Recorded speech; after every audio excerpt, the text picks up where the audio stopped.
Welcome to chemistry planet. आज के video lecture में हम डिस्कस करने वाले हैं ट्रांसलेशनल पार्टीशन फंक्शन। हम इसका मीनिंग देखेंगे, सिग्निफिकेंस देखेंगे। ट्रांसलेशनल पार्टीशन फंक्शन का सिंबल है क्यू ट्रांस, या कई बुक्स में जेड ट्रांस या फिर एफ ट्रांस रहता है। अब ये ट्रांसलेशनल पार्टीशन फंक्शन है क्या? असल में ये डिस्क्राइब करता है number of accessible energy states associated with translational motion of A molecule. यानी एक मॉलिक्यूल कितने एनर्जी स्टेट्स में जा सकता है, ट्रांसलेशनल एनर्जी स्टेट्स में जा सकता है फ्रीली। या मैं सिंपली बोल सकता हूँ कि एक मॉलिक्यूल कितना फ्रीली मूव कर सकता है एक स्पेस में। तो सबसे पहले देखते हैं कि ट्रांसलेशनल मोशन क्या होता है। ट्रांसलेशनल मोशन का मतलब रहता है मूवमेंट इन स्पेस। यानी अगर एक मॉलिक्यूल, मान लीजिए वाटर मॉलिक्यूल है, ये अगर एक जगह से दूसरी जगह ट्रेवल करता है ऐसे, तो इसे हम कहते हैं ट्रांसलेशनल मोशन। ये ऐसे भी जा सकता है, ऐसे भी जा सकता है, ऊपर नीचे भी जा सकता है। यानी ये एक्स एक्सिस पे भी मूव कर सकता है, वाई एक्सिस पे भी, जेड एक्सिस पे भी। उसको हम कहते हैं ट्रांसलेशनल मोशन। अब ट्रांसलेशनल मोशन के साथ में जो एसोसिएटेड एनर्जी रहती है, या मैं बोलूँगा उसके साथ में जो एसोसिएटेड पार्टीशन फंक्शन रहता है, उसे हम कहते हैं translational partition function.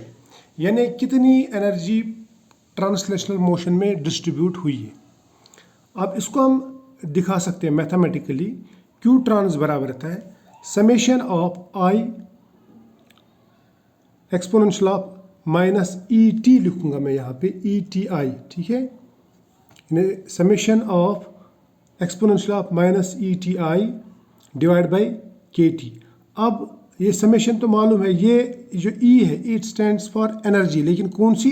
Translational energy of ith state in any particular state divide by Boltzmann constant and temperature, ठीक। अब अगर देखा जाए तो जो ट्रांसलेशनल मोशन रहती है वो भी वाइब्रेशंस और रोटेशंस की तरह क्वांटाइज्ड रहती है। यानी मॉलिक्यूल ट्रांसलेट करता है इस स्टेप से इस स्टेप, यानी जितनी एनर्जी इसके पास में होगा उतना ये मूव करेगा।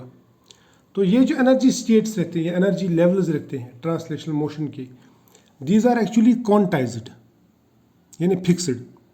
लेकिन ये इतने क्लोज रहते हैं, या मैं बोलूँगा इतने डेंस रहते हैं कि हम इनका क्वांटाइजेशन ऑब्जर्व नहीं कर सकते। यानी एक्सट्रीमली डेंस रहते हैं, बहुत बहुत क्लोज रहते हैं एनर्जी लेवल्स। तो हमें लगता है कि ये कंटिन्यूअस है, ये क्वांटाइज्ड एनर्जी लेवल्स नहीं है। या मैं बोलूँगा जो ट्रांसलेशनल मोशन है वो कंटिन्यूअस मोशन है, ऐसा लगता है हमें, जबकि ये क्वांटाइज्ड मोशन रहता है।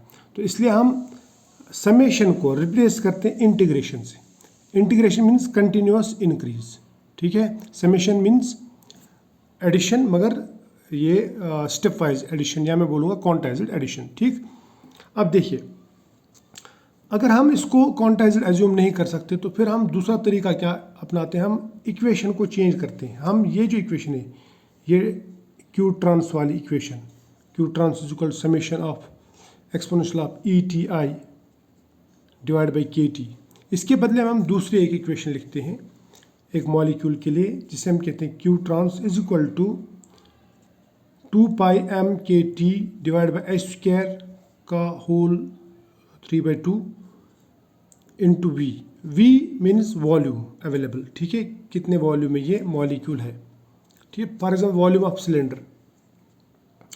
और यहाँ पे जो m है, m means mass of molecule, k means Boltzmann constant, t is temperature, h means Planck's constant. ये इक्वेशन जो है ये एज्यूम करता है कॉजी क्वांटम, या मैं बोलूँगा कॉजी कंटिन्यूअस मोशन ऑफ मॉलिक्यूल्स, यानी कॉजी क्वांटाइज्ड या कॉजी कंटिन्यूअस मोशन ऑफ मॉलिक्यूल्स। यानी ये थोड़ा कंटिन्यूअस भी मानता है और थोड़ा क्वांटाइज्ड भी मानता है इस मोशन को। बात समझ में आ रही है?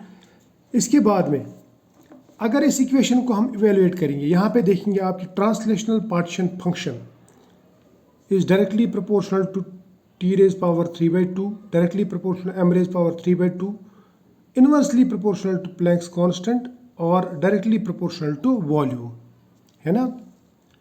तो इससे हमें पता चलता है कि अगर वॉल्यूम बढ़ जाए तो स्पेस ज़्यादा अवेलेबल होगी मॉलिक्यूल के लिए, तो वो मॉलिक्यूल ज़्यादा से ज़्यादा मोशन दिखा सकता है, मूव कर सकता है, ज़्यादा ट्रांसलेशन कर सकता है, ट्रांसलेशनल मोशन ज़्यादा दिखा सकता है। तो इसका मतलब क्यू ट्रांस जो है it is directly proportional to volume. अब आते हैं टेम्परेचर पे। अगर हम टेम्परेचर बढ़ाएंगे काइनेटिक एनर्जी मॉलिक्यूल की बढ़ेगी, वो ज़्यादा से ज़्यादा मूव करेगा, यानी मोर स्टेट्स को पॉपुलेट करेगा, मोर एनर्जी स्टेट्स में वो ट्रैवल कर सकता है। सो यहाँ पे हम दिखाते हैं Q trans is directly proportional temperature raise power 3/2। ये ऊपर जो हमने इक्वेशन लिखी। अब ट्रांसलेशनल पार्टीशन फंक्शन मास पे कैसे डिपेंड करता है, यानी मास अगर बढ़ गया तो मॉलिक्यूल हेवियर होगा, अगर हेवियर होगा तो इसकी जो एनर्जी स्टेट्स होंगी ट्रांसलेशनल मोशन की वो क्लोज होंगी, तो डेंसिटी ऑफ स्टेट्स ज़्यादा होगी। So Q T is directly proportional to M raise power 3/2। यानी मॉलिक्यूल अगर ज़्यादा इंक्रीज हुआ, मोर क्लोजली एनर्जी लेवल्स होते तो इससे ट्रांसलेशनल पार्टीशन फंक्शन बढ़ जाएगा, यानी इंक्रीज होगा। इसका मतलब ये हुआ कि ट्रांसलेशन में एनर्जी डिस्ट्रीब्यूशन ज़्यादा हो जाएगा सिंपली, यानी अगर मास बढ़ गया तो, या टेम्परेचर बढ़ गया या वॉल्यूम बढ़ गया।